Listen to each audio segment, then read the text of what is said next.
விழுப்புரம் மாவட்டம் மரக்காணத்தில் பெய்த கனமழை காரணமாக 3000 ஏக்கர் உப்பளம் மழைநீர் சூழ்ந்து கடல் போல காட்சியளிக்கிறது. இது பற்றிய மேலும் விவரங்களை தருகிறார் நமது செய்தியாளர் அறிவழகன். அறிவழகன், கூடுதல் தகவல்களை நீங்க சொல்லலாம்.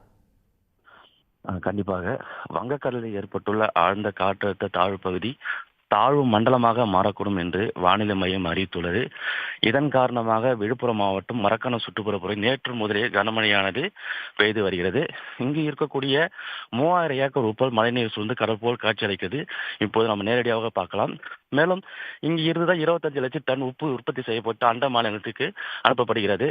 இதனால் இங்கு இருக்கக்கூடிய 2000க்கும் மேற்பட்ட தொழிலாளர்கள் வேலை இழந்துள்ளனர். மேலும் இந்த உப்பை பாதுகாக்கிறதுக்காக தார்ப்பா போட்டு தேக்கி வச்ச உப்பை பாதுகாத்து வருகின்றனர்.